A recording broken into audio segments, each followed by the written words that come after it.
શહેરના સમા વિસ્તારમાં બે ભાઈઓ વચ્ચે મિલકત બાબતે ઝઘડો થયો હતો। આ ઝઘડામાં મોટા ભાઈએ પોતાના નાના ભાઈના માથામાં ઈંટ મારી દેતા મોત નીપજ્યું છે।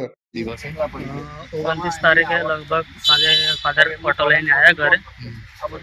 મારો ભાઈ ત્યાં ઉભો હતો, કાકાનો છોકરો મકાન વિશે વાતચીત કરવા બોલાય કે ભાઈ આપણે શું કરું, હું એકલો પૈસા નહીં કાઢી શકું આટલા બધા, હું ખર્ચો કાઢતો હોય તો અડધા પૈસા તું આપે તો ભરીએ પૈસા, નહીં તો હું મકાન વેચવા કાઢું।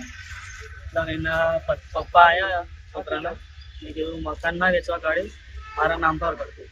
પપ્પાએ કીધું મેરી રીતના કે નામ પર કર, તો પછી પેલા ભાઈ ગુસ્સે થઈ ગયા, એ વેચવા નહીં કાઢવાનું, મારા નામ પર કરી દે મારો। એ રીતના એક માથામાં ઈંટ તાત્કાલિક ઈંટ મારી દીધી પપ્પાને, ઈંટ મારી તો પપ્પા ઈંટો માર્યો પેલા છોકરાએ, પપ્પા કોને ગાડી પાછળ પડી, પપ્પા ઉતારીને હોસ્પિટલમાં લાવ્યા। સમા પોલીસ સ્ટેશનમાં ફરિયાદ કરી દીધી। 29 તારીખે રાતે 2 વાગ્યાની આસપાસ જઈને અરજી લખાઈ દીધી પોલીસ સ્ટેશનમાં। તો અત્યારે હું પછી આવીશ 2 દિવસ પછી, પપ્પાની ટ્રીટમેન્ટ જેવી છે કન્ડિશન જોઈને મને પપ્પાની થોડી વધારે તબિયત ખરાબ લાગી, ત્યાર પછી આ બનાવ અંગે સમા પોલીસે હત્યાનો ગુનો દાખલ કરીને કાર્યવાહી હાથ ધરી છે। ઉલ્લેખનીય બાબત એ છે કે આ બનાવ 10 દિવસ પૂર્વે બન્યો હતો, જેમાં ઈજાગ્રસ્તનું ટૂંકી સારવાર બાદ સયાજી હોસ્પિટલ ખાતે મોત નિપજતા સમા પોલીસે હત્યાનો ગુનાની કલમનો ઉમેરો કરીને કાર્યવાહી હાથ ધરી છે।